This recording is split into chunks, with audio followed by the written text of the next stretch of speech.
dubartiin tokko yeroo ulfaa mallattoowwan armaan gadii yoo argite hatattamaan mana yaalaa deemtee ilaalamuu qabdi. Sababiin isaa mallattoowwan armaan gadii mallattoowwan yeroo ulfaa hamoo jedhamanii waamamanidha. Akkam jirtu fayyaa keessanii? Ani Dr. Bashaanaati. Yeroo garaa karaa toora YouTube fi TikTok odeeffannoo fayyaa isiniif dabarsuun koo ni beekama. Warri hagarraatti subscribe gochuun maatii keenyatti ni daamne subscribe gochuun maatii keenyatti daama.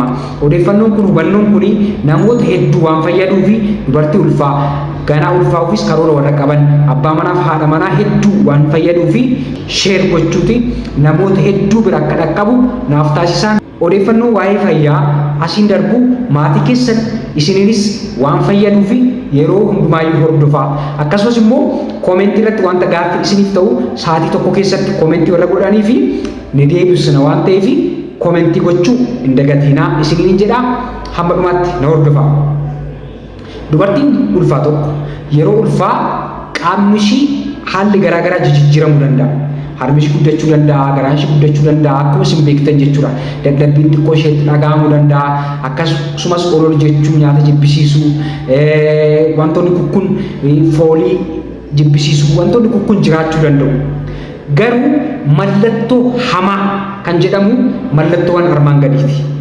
Tokko karaa gadameessaa dhiigni yoo jiraate, dhiigni kamiyyuu karaa gadameessaa jiraannaan hatattamaan mana yaalaa deemuu qabdi. Lammaffaa karaa qaama saalaa fasaashiin ba'u yoo jiraate yookaan dhangala'aan bishaan fakkaatu akka bishaan bubbeetti kan dhangala'u yoo jiraate hatattamaan mana yaalaa deemuu qabdi. Sadaffaa garshee dhiibuu yoo jiraate handhuuraa gadi kan ishee gad dhiibuu yoo jiraate hatattamaan mana yaalaa deemuu qabdi. Akkasumas immoo dugda dhukkubbii hamaa yoo jiraate ni gara biraan immoo mataa dhukkubbii hamaan yoo jiraates mana yaalaa deemuu qabdi. Inni gara biraan ija ishee jibirbir kan jedhu yookaan bishii kan jedhu yoo jiraate kan mataa ishee maru yoo jiraate dadhabbii hamaa yoo jiraate mana yaalaa deemuu qabdi jechuudha. Akkasumas immoo karaa mirgaa harma jala dhukkubbii isheetti dhaga'amu yoo jiraate kunis mana yaalaa ishee geessaa jechuudha.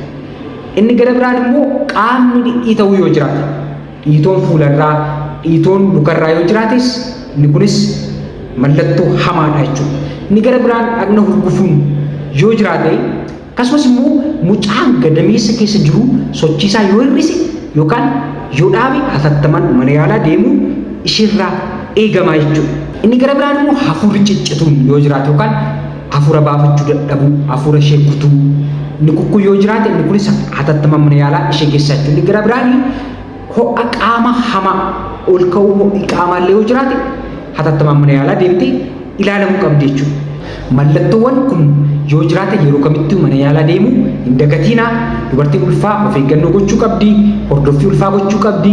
Akkasumas immoo yerootti simptomii ishii yookaan mallattoowwan jiru fooloo gochuu qabdi. Yoo mallattoon armaan olii isinitti hime jiraate hatattamaan mana yaalaa deemuun ilaalamuu qabdu isiniin jedha. Waan dhaggeeffattaniif galatoomaa. Kan wajjiniin turtan Dr. Bashaanaati. Akkasumas immoo odeeffannoo fayyaa kamiifiyyuu gorsa fayyaa kamiifiyyuu inni gara biraan immoo kilinika dhuftanii yaalamuu yoo barbaaddan beellama qabachuu barbaaddan lakkoofsa armaan gadii irratti bilbiltanii beellama qabachuu dandeessu. Galatoomaa.